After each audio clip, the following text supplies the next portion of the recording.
Dalam hidup, cepat atau lambat, akan menghadapi momen yang mengguncang jiwa. Entah kehilangan orang yang kita cintai, kegagalan yang menghancurkan harapan, atau kenyataan pahit yang tak pernah kita duga sebelumnya. Tidak ada manusia yang kebal terhadap rasa sakit dan kehilangan. Bahkan mereka yang terlihat paling kuat, paling bijak atau paling rasional sekalipun, pasti pernah mengalami titik terendah dalam hidupnya. Saat dunia terasa runtuh, ketika kita merasa sendirian, tersesat dalam pikiran-pikiran gelap, dan tak tahu kemana harus melangkah. Di titik itulah, pertanyaan besar muncul. Mengapa semua ini harus terjadi? Apakah penderitaan ini memiliki makna? Dan lebih dari itu, bagaimana kita bisa tetap berdiri, bahkan ketika semua terasa telah jatuh? Dalam perjalanan sejarah pemikiran manusia, ada satu aliran filsafat yang tidak menawarkan penghiburan kosong, tidak menjanjikan pelarian dari rasa sakit, namun justru mengajak kita untuk menatap penderitaan secara jujur dan mendalam. Stoikisme, filsafat kuno yang lahir di Yunani dan berkembang pesat di Romawi, hadir sebagai lentera di tengah kegelapan batin.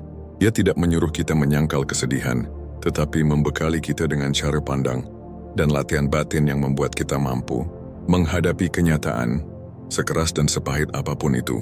Para pemikir besar seperti Zeno, Epictetus, Seneca, dan Marcus Aurelius menulis tidak dari menara gading, tapi dari pengalaman langsung dalam menghadapi penderitaan, pengasingan, kehilangan keluarga, hingga kematian yang tak bisa dihindari. Stoikisme tidak menuntut kita untuk menjadi dingin atau membatu. Sebaliknya, ia mengajarkan bahwa rasa sakit adalah bagian alami dari kehidupan dan bahwa kebebasan sejati datang dari bagaimana kita menanggapi rasa sakit itu. Dalam video ini, kita akan menyusuri jejak para filsuf Stoik, menggali bagaimana mereka memahami duka, apa yang mereka lakukan ketika kehilangan menghantam, dan bagaimana ajaran-ajaran mereka masih sangat relevan di zaman modern ini. Jika kamu sedang menghadapi masa sulit, atau sekadar ingin memperkuat mental menghadapi kemungkinan kehilangan di masa depan, tetaplah bersama kami. Karena apa yang akan kita bahas bukan sekadar teori, melainkan warisan kebijaksanaan hidup yang telah teruji oleh waktu dan penderitaan manusia selama ribuan tahun. Salah satu konsep paling mendasar dalam Stoikisme, dan sekaligus paling revolusioner dalam menghadapi penderitaan, adalah pemisahan yang jelas antara hal-hal yang berada dalam kendali kita dan hal-hal yang berada di luar kendali kita. Konsep ini dikenal sebagai dikotomi kendali, dan menjadi fondasi utama dalam cara berpikir Stoik terhadap segala peristiwa hidup, termasuk rasa sakit dan kehilangan. Menurut para filsuf Stoik, sebagian besar penderitaan emosional manusia bukanlah hasil dari peristiwa itu sendiri, tetapi dari cara kita menanggapi dan menafsirkan peristiwa tersebut. Kita tidak dapat mengontrol cuaca, keputusan orang lain, kematian, atau waktu yang berjalan, tetapi kita selalu memiliki kendali penuh atas bagaimana kita meresponsnya dalam pikiran, dalam emosi, dan dalam tindakan kita. Epictetus, salah satu tokoh Stoik paling berpengaruh, menyampaikan dengan sangat tegas bahwa kebebasan sejati terletak dalam penguasaan diri atas batin kita. Ia mengatakan, bukan hal-hal itu yang mengganggu kita, melainkan penilaian kita terhadap hal-hal tersebut. Artinya ketika seseorang meninggalkan kita, atau ketika kita kehilangan pekerjaan, atau bahkan ketika kematian mengetuk pintu orang yang kita cintai, semua itu memang menyakitkan. Namun penderitaan yang berkepanjangan seringkali muncul karena kita menolak menerima kenyataan tersebut, karena kita terus menggenggam hal-hal yang sesungguhnya tidak pernah kita kuasai sejak awal. Dalam kacamata Stoik, penderitaan semacam ini bisa dikurangi, bahkan dikelola, jika kita mampu membedakan mana yang bisa kita perbaiki dan mana yang harus kita lepaskan. Dalam situasi kehilangan atau rasa sakit, Stoikisme tidak meminta kita menjadi tidak manusiawi. Mereka mengakui bahwa rasa duka itu nyata dan alami. Namun, yang ditekankan adalah pentingnya sikap batin yang rasional, yaitu dengan mengarahkan perhatian pada hal-hal yang bisa kita kendalikan, seperti sikap kita, nilai-nilai kita, dan bagaimana kita menjalani hari-hari setelah kejadian itu terjadi. Daripada tenggelam dalam emosi yang tak berujung, kita diajak untuk memusatkan energi pada respon yang membangun. Dengan begitu, kita tidak hanya bisa bertahan, tapi juga tumbuh dari penderitaan itu. Inilah inti dari penerimaan dalam Stoikisme. Bukan berarti pasrah tanpa usaha, tapi berarti menerima kenyataan apa adanya, sambil tetap memegang kendali atas diri sendiri. Di tengah deretan tokoh Stoik yang mengajarkan ketenangan batin, Epictetus menjadi salah satu sosok yang paling menggugah hati. Dia bukanlah seorang kaisar seperti Marcus Aurelius atau penasihat kerajaan seperti Seneca. Epictetus memulai hidupnya sebagai budak di Roma dalam kondisi yang keras dan penuh batasan. Ia tidak hanya menghadapi penderitaan fisik dan pengabaian sebagai budak, tetapi juga harus menghadapi realitas bahwa kebebasan, bahkan tubuhnya sendiri, bukan sepenuhnya miliknya. Dalam satu kisah yang sering diceritakan, majikannya pernah memelintir kakinya dengan kejam. Ketika akhirnya kaki itu patah, Epictetus hanya berkata, "Sudah kukatakan padamu itu akan patah." Ungkapan itu bukanlah tanda kelemahan, melainkan bukti bahwa ia telah melatih pikirannya untuk tetap jernih, bahkan dalam penderitaan ekstrim. Epictetus meyakini bahwa satu-satunya hal yang tak bisa diambil dari manusia adalah kehendaknya bagaimana ia memilih untuk berpikir dan bersikap. Meskipun raganya dipenjara, batinnya tetap merdeka. Setelah akhirnya dibebaskan, ia tidak menuntut balas, tidak menenggelamkan diri dalam dendam, melainkan mendirikan sekolah, filsafat dan mengabdikan hidupnya untuk mengajarkan kebijaksanaan. Dalam ajarannya, ia menekankan pentingnya menjaga batin tetap tenang, tidak bereaksi secara impulsif terhadap hal-hal di luar kendali, dan selalu menempatkan kehendak kita dalam harmoni dengan alam semesta. Kamu hanya budak. Mungkin itu yang sering didengar Epictetus saat muda, tapi ia membuktikan bahwa kebebasan sejati tidak ditentukan oleh status sosial, melainkan oleh sejauh mana kita mampu mengatur diri sendiri. Kisah Epictetus adalah pelajaran penting bagi kita, semua yang tengah berada dalam penderitaan, bahwa bahkan dalam situasi yang sangat tidak ideal, di mana kita merasa tidak punya kuasa apapun, masih ada ruang kecil dalam diri kita yang bisa kita jaga. Ruang itu adalah sikap batin, penilaian kita terhadap apa yang terjadi, dan pilihan-pilihan kecil yang kita ambil setiap hari. Dengan mengingat Epictetus, kita diingatkan bahwa penderitaan bukanlah akhir dari segalanya. Ia bisa menjadi titik balik. Ia bisa menjadi dasar yang kuat untuk membangun kehidupan baru yang lebih bijaksana. Epictetus telah melewati penderitaan dengan kepala tegak, dan ia mengajarkan bahwa setiap dari kita pun bisa melatih kekuatan batin yang sama, asal kita bersedia memisahkan antara hal-hal yang bisa dan tidak bisa kita kendalikan. Ketika kita mengalami kehilangan atau rasa sakit emosional, seringkali pikiran kita dipenuhi oleh kekacauan, penyesalan, atau bahkan keputusasaan. Dalam situasi seperti ini, filosofi Stoik menawarkan seperangkat latihan harian yang bukan hanya untuk direnungkan, tetapi untuk benar-benar dipraktikkan. Stoikisme bukanlah filsafat yang sekadar hidup dalam buku-buku tebal, melainkan hidup dalam tindakan sehari-hari. Salah satu teknik yang paling sederhana namun mendalam adalah refleksi pagi dan malam. Pagi hari digunakan untuk mempersiapkan diri menghadapi hari. Apa saja hal yang mungkin terjadi padaku hari ini? Apakah aku akan bertemu dengan orang yang kasar, peristiwa yang tidak kuinginkan, atau kondisi yang mengecewakan? Dengan bertanya demikian, seseorang melatih batinnya agar siap dan tidak kaget ketika hal-hal sulit benar-benar terjadi. Di malam hari, praktik refleksi harian menjadi ruang untuk evaluasi batin. Apakah aku bersikap sesuai dengan prinsipku hari ini? Apakah aku tergelincir dalam kemarahan, kesedihan, atau keputusasaan? Ini bukan ajang menyalahkan diri, tapi proses menumbuhkan kesadaran diri. Teknik harian lainnya yang penting adalah latihan pemurnian keinginan. Mengenali bahwa banyak penderitaan berasal dari keinginan akan sesuatu yang sebenarnya di luar kendali kita. Keinginan agar orang tidak meninggalkan kita, agar hidup berjalan sesuai rencana, agar kita tidak pernah mengalami kehilangan. Dengan terus-menerus mengingat bahwa hidup penuh ketidakpastian, kita tidak menjadi dingin atau tidak peduli, melainkan justru menjadi lebih kuat dalam mencintai dan lebih bijak dalam melepas. Selain itu, para Stoik juga menggunakan teknik pemisahan antara opini dan fakta. Ketika duka datang, seringkali pikiran kita terdistorsi oleh label-label seperti "ini tidak adil", "aku tidak akan bisa hidup tanpanya", atau "semuanya hancur". Dengan latihan mental Stoik, seseorang diajak untuk bertanya, apakah ini fakta atau hanya interpretasiku? Dengan membedakan mana yang realitas objektif dan mana yang penilaian emosional, kita bisa mengambil jarak dari penderitaan dan melihatnya dari perspektif yang lebih jernih. Semua teknik ini tidak menjanjikan bahwa duka akan hilang dalam sekejap, tapi ia menawarkan pondasi untuk tetap berdiri tegak di tengah kesedihan. Seperti seorang pelaut yang tak bisa menghentikan badai, tapi bisa belajar mengendalikan layar, latihan harian Stoik memberi kita arah agar tidak tenggelam saat badai datang. Ketika kita membicarakan stoikisme dalam konteks rasa sakit dan kehilangan, tak bisa dilepaskan dari sosok Lucius Annaeus Seneca.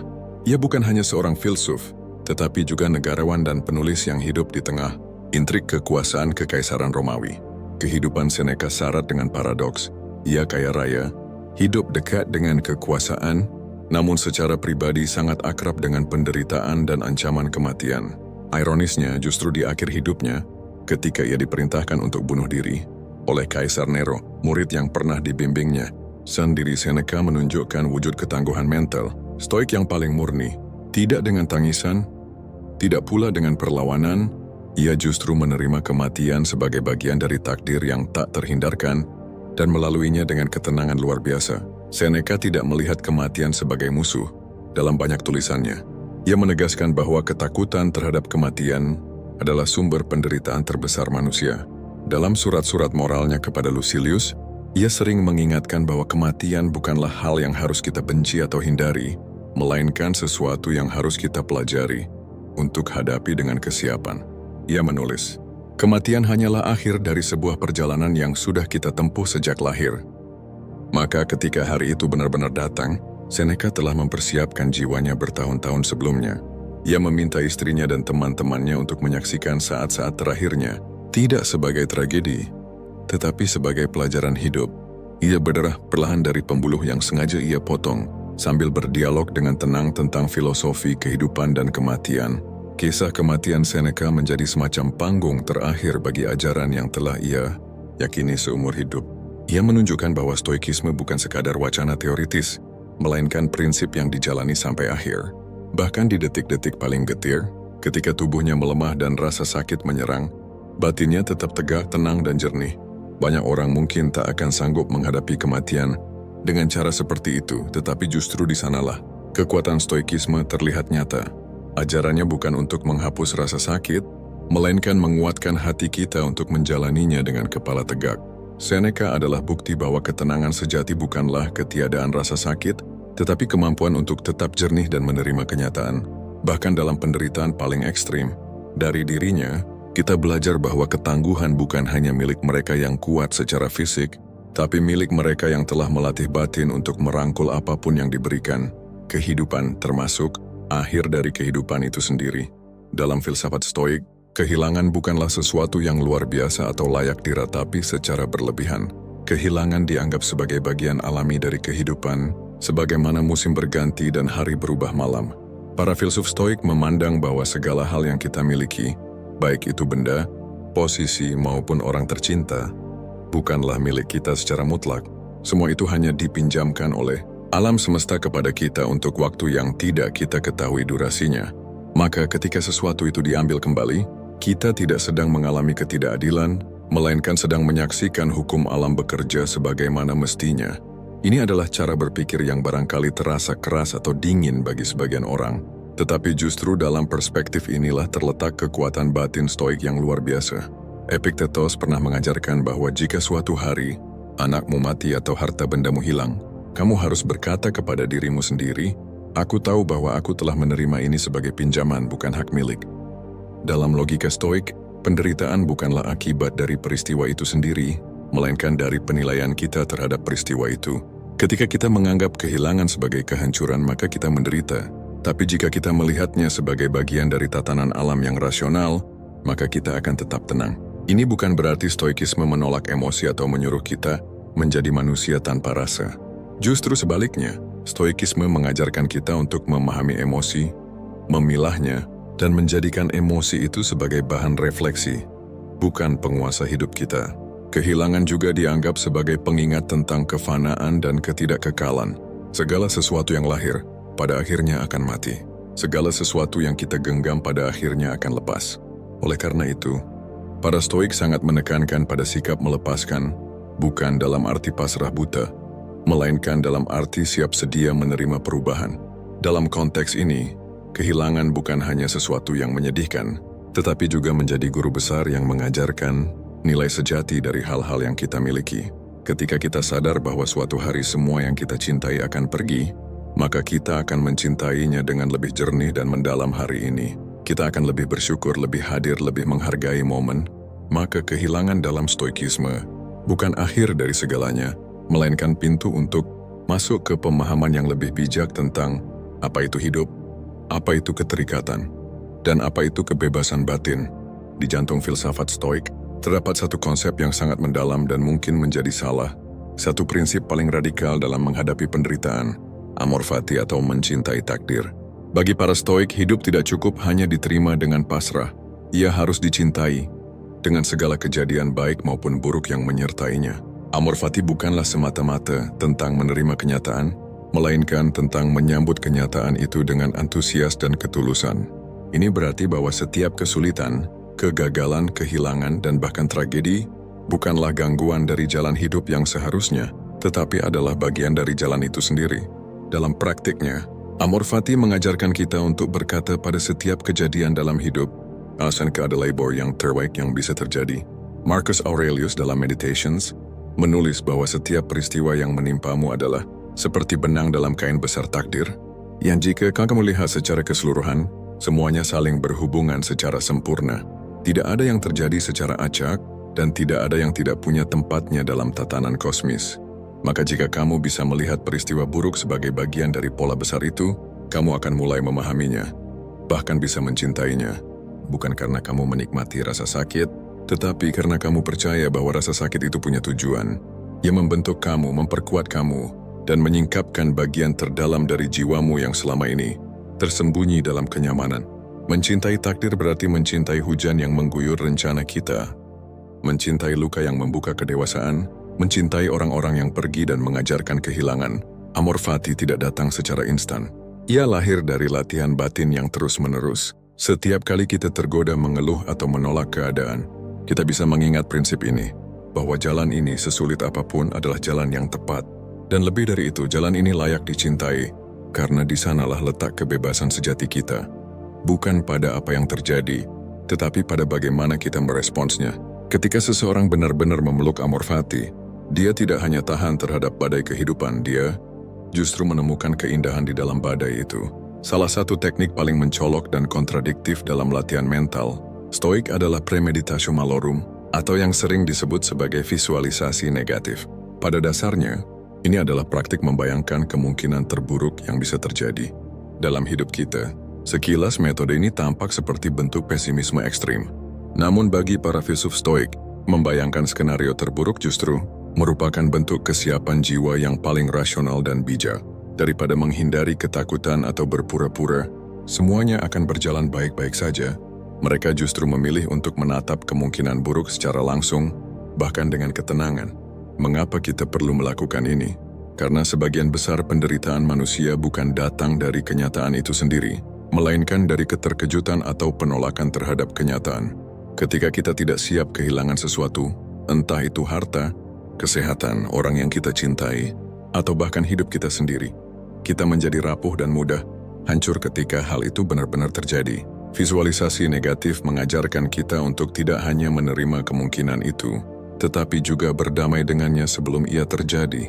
Dengan membayangkan bahwa segala hal yang kita miliki bisa hilang kapan saja, kita justru menjadi lebih menghargainya dan tidak bergantung sepenuhnya padanya. Seneca pernah menulis bahwa kita seharusnya sesekali mengingat kemiskinan, penyakit, dan kematian bukan untuk menyiksa diri, melainkan agar kita bisa hidup lebih bebas dari rasa takut. Dengan membayangkan kehilangan, kita tidak sedang mengundangnya. Sebaliknya, kita sedang mempersiapkan benteng batin jika hal tersebut datang. Kita melatih diri untuk tetap tenang meskipun hal yang paling kita takutkan benar-benar terjadi. Seperti prajurit yang berlatih di medan tiruan sebelum turun ke medan perang, kita pun bisa berlatih menghadapi kehidupan dengan seluruh ketidakpastiannya. Visualisasi negatif bukan tentang menjadi sinis terhadap hidup, tetapi tentang menjadi kuat menghadapinya. Karena hanya mereka yang siap kehilangan segalanya, yang akhirnya bisa hidup dengan sepenuh hati tanpa takut apapun. Dalam tradisi stoik, menulis jurnal bukan sekadar kebiasaan pribadi, melainkan sebuah latihan batin yang sangat penting. Refleksi diri adalah bagian inti dari filosofi ini, karena tanpa kesadaran penuh terhadap pikiran dan tindakan kita, hampir mustahil untuk menjalani hidup yang sejalan dengan nilai-nilai stoik.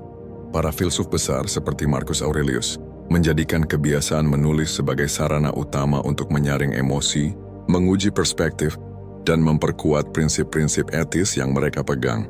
Catatan pribadinya yang kini dikenal sebagai meditations, sejatinya hanyalah jurnal harian, ditulis bukan untuk publik, tetapi untuk dirinya sendiri, sebuah bukti bahwa pencatatan dan perenungan harian adalah praktik stoik sejati. Melalui jurnal, kita melatih pikiran untuk menilai kembali peristiwa yang telah terjadi sepanjang hari. Apa yang membuat kita marah? Apa yang memicu kecemasan? Di mana kita gagal mengendalikan diri? Apa keputusan yang tidak sesuai dengan nilai-nilai kebijaksanaan dan keberanian? Pertanyaan-pertanyaan ini bukan untuk menyalahkan diri, melainkan untuk memperbaiki dan memperkuat karakter. Dengan membiasakan diri menulis, kita belajar mengamati pikiran, secara objektif tidak mengidentifikasi diri dengan kemarahan, kesedihan atau ambisi, tapi melihat semuanya sebagai fenomena yang lewat di hadapan kita, yang bisa kita kendalikan dengan latihan dan kesadaran. Lebih dari sekadar latihan mental, jurnal juga menjadi alat untuk membangun ketangguhan. Saat seseorang menghadapi duka, kehilangan atau tekanan hidup, jurnal menjadi tempat paling aman untuk menumpahkan emosi tanpa takut dihakimi. Tapi stoikisme tidak berhenti di sana. Emosi itu kemudian dibingkai ulang, dilihat dari sudut pandang kebijaksanaan. Apakah ini dalam kendaliku? Apakah emosi ini mengarah pada tindakan yang baik? Apakah persepsiku bisa diubah agar tidak menjadi beban mental? Dengan cara ini menulis bukan hanya proses ekspresi tapi juga transmutasi batin. Kita belajar untuk mengolah emosi, bukan menekannya. Kita belajar untuk bersikap jujur terhadap diri sendiri, dan dari kejujuran itulah muncul keteguhan. Maka dalam latihan stoik, jurnal bukan sekadar tempat menulis, ia adalah cermin jiwa, tempat latihan harian, dan benteng pertahanan batin yang dibangun perlahan, satu kalimat demi satu kalimat. Dalam pandangan stoikisme, meskipun latihan mental adalah usaha individual, manusia tetaplah makhluk sosial. Kita tidak hidup dalam ruang hampa. Pikiran, emosi, dan cara kita merespons kehidupan sangat dipengaruhi oleh lingkungan tempat kita berada dan orang-orang yang mengelilingi kita. Para filsuf stoik memahami bahwa untuk membentuk ketangguhan mental yang kokoh, seseorang perlu menjaga kualitas interaksi sosialnya. Bukan hanya demi kedamaian pribadi, tetapi juga sebagai bentuk kontribusi terhadap keharmonisan hidup bersama. Komunitas dalam hal ini berperan bukan hanya sebagai tempat kita berbagi pengalaman, tetapi juga sebagai cermin yang memantulkan siapa diri kita sebenarnya. Zeno, pendiri stoikisme, membayangkan masyarakat ideal di mana semua orang hidup dengan akal budi dan kebajikan sebagai dasar. Ia tidak memisahkan kehidupan individu dari kehidupan sosial. Bagi Zeno dan para penerusnya, ketangguhan bukan hanya diuji saat kita sendirian menghadapi kesulitan, tetapi juga saat kita berinteraksi dengan orang lain. Ketika kita tergoda untuk marah, ketika ego tersinggung, atau ketika keadilan dipertaruhkan. Justru di tengah keramaian ketangguhan sejati diuji. Apakah kita mampu bersikap adil meskipun disakiti? Apakah kita tetap bersikap tenang saat ditolak atau dihina? Disinilah komunitas menjadi arena latihan mental yang sangat penting. Dalam konteks modern, lingkungan digital, media sosial, grup diskusi, forum online juga merupakan bagian dari komunitas. Jika kita dikelilingi oleh individu yang cenderung negatif, pesimis atau penuh keluhan, maka secara tidak sadar hal itu akan menggerus kekuatan mental kita. Sebaliknya, jika kita berada di lingkungan yang menghargai kedewasaan emosional, disiplin diri dan pertumbuhan batin, maka benih stoik dalam diri kita akan tumbuh lebih cepat dan lebih kokoh. Memilih komunitas yang sehat adalah bagian dari kebijaksanaan praktis. Bahkan dalam jurnal Marcus Aurelius, kita bisa menemukan bagaimana ia merenungkan dan bersyukur atas orang-orang baik yang mengelilinginya.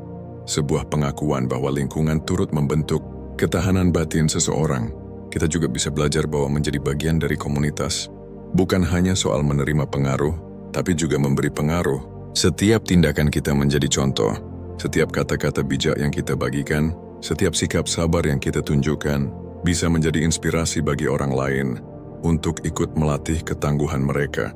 Dalam stoikisme, membantu orang lain untuk menjadi lebih kuat secara batin adalah bentuk kontribusi tertinggi terhadap tatanan alam semesta. Kita tidak hanya memperkuat diri, tetapi juga memperkuat jaringan moral dan batin manusia lainnya. Oleh karena itu, jangan pernah remehkan peran lingkungan dalam latihan stoik. Ketenangan batin bukan dicapai dengan menarik diri sepenuhnya dari dunia, tetapi dengan membangun hubungan yang bijak, sehat, dan penuh kesadaran. Di era modern yang serba cepat dan penuh distraksi, Tantangan terhadap ketangguhan mental datang dari berbagai arah yang tak selalu terlihat secara fisik, tetapi sangat terasa secara psikologis. Ketika kita hidup dalam masyarakat yang terus-menerus membombardir kita dengan notifikasi, perbandingan sosial di media, tekanan pencapaian, serta ekspektasi hidup serba instan, maka kemampuan untuk tetap tenang, teguh dan sadar menjadi ujian besar. Bahkan banyak orang merasa letih bukan karena beban fisik, melainkan karena kelelahan mental dan emosional, yang terus dipicu oleh arus informasi yang tak pernah berhenti. Dalam konteks inilah, ajaran Stoikisme tampil relevan dan mendalam sebagai pelindung batin. Stoikisme mengajarkan bahwa kita tidak punya kuasa atas apa yang terjadi di luar, tetapi kita sepenuhnya punya kuasa atas bagaimana kita menanggapi segala sesuatu. Prinsip ini mungkin terdengar sederhana, tetapi menjadi sangat menantang ketika diterapkan di tengah gaya hidup modern yang menuntut respons cepat dan hasil instan. Misalnya ketika seseorang menghadapi kegagalan dalam karier, kehilangan pekerjaan, atau bahkan hanya mendapat kritik di media sosial, respons otomatis yang muncul biasanya berupa rasa panik, kecewa, atau kemarahan. Namun Stoikisme justru mendorong kita untuk berhenti sejenak, menarik napas dalam, dan meninjau situasi dari lensa rasional. Apakah hal ini benar-benar berada dalam kendaliku? Jika tidak, maka tidak layak aku korbankan ketenangan batinku. Tantangan lain yang sering dihadapi generasi masa kini adalah kesepian yang terselubung, meskipun tampak ramai secara sosial. Banyak yang merasa terputus dari makna, teralienasi dari nilai-nilai yang mendalam, dan hanya hidup dalam siklus mengejar validasi luar. Dalam Stoikisme, kehidupan yang baik adalah kehidupan yang selaras dengan akal, budi dan kebajikan, bukan sekadar kehidupan yang tampak mengesankan dari luar. Maka Stoikisme menjadi penyeimbang dari tekanan hidup materialistis. Ia mengajak kita untuk kembali ke akar nilai-nilai universal, kejujuran, pengendalian diri, keberanian, dan kebijaksanaan. Ketika kita memegang teguh nilai-nilai ini, kita akan mampu berdiri teguh bahkan ketika dunia di sekitar kita tampak goyah. Tekanan hidup modern juga sering datang dari dalam diri. Suara-suara perfeksionis, rasa takut gagal atau trauma masa lalu yang belum sembuh. Disinilah praktik stoik seperti journaling, refleksi harian, visualisasi negatif, dan amor fati sangat bermanfaat. Dengan menuliskan pikiran kita secara jujur, kita mampu memisahkan mana yang realitas dan mana yang hanya ilusi pikiran. Dengan membayangkan skenario terburuk, kita mempersiapkan batin untuk menghadapi apapun tanpa kehilangan akal sehat. Dengan mencintai takdir, kita berdamai dengan hidup apa adanya. Pendek kata, Stoikisme bukan hanya filosofi untuk berpikir, tapi juga sistem untuk hidup dengan penuh kesadaran. Ketika kita menutup perjalanan mendalam tentang bagaimana Stoikisme membantu manusia menghadapi rasa sakit dan kehilangan, satu hal menjadi jelas. Filsafat ini bukan sekadar bacaan kuno dari masa lalu, melainkan pedoman hidup yang tetap relevan bahkan di zaman modern yang serba cepat dan penuh tekanan. Dari Zeno hingga Marcus Aurelius, dari Seneca hingga Epictetus, para filsuf Stoik telah menunjukkan melalui hidup mereka sendiri bahwa penderitaan bukanlah sesuatu yang harus kita takuti atau hindari, melainkan bagian alami dari eksistensi manusia, yang jika dihadapi dengan bijaksana, justru dapat memperkuat jiwa. Kita telah melihat bagaimana Stoikisme menawarkan beragam pendekatan konkret dari teknik journaling, visualisasi negatif, hingga praktik amor fati yang semuanya membantu kita membangun ketangguhan batin saat berhadapan dengan kenyataan paling getir dalam hidup, kehilangan. Entah itu kehilangan orang tercinta, kesempatan besar, atau bahkan rasa aman dalam diri, Stoikisme tidak memberikan janji manis bahwa semuanya akan baik-baik saja. Sebaliknya, ia mengajarkan bahwa walaupun hidup tidak akan selalu mudah, kita tetap mampu memilih bagaimana menyikapinya. Dan di sanalah letak kekuatan sejatinya. Lebih dari sekadar filosofi, Stoikisme adalah ajakan untuk hidup secara sadar, untuk mengembangkan kedewasaan emosi, dan untuk membentuk karakter yang teguh dalam menghadapi dunia yang tidak pasti.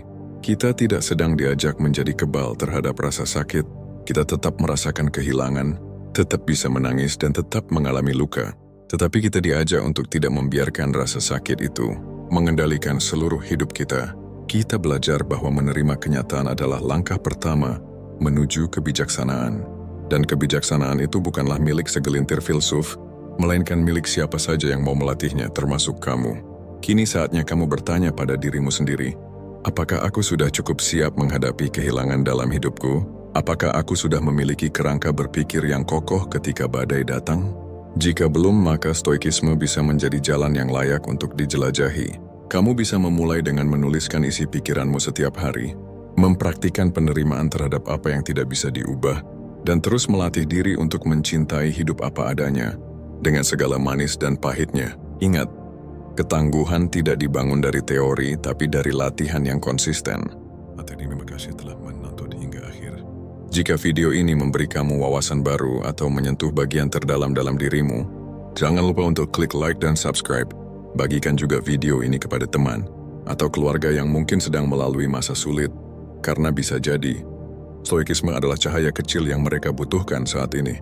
Sampai jumpa di video berikutnya, dan tetaplah melangkah dengan tenang apapun yang terjadi.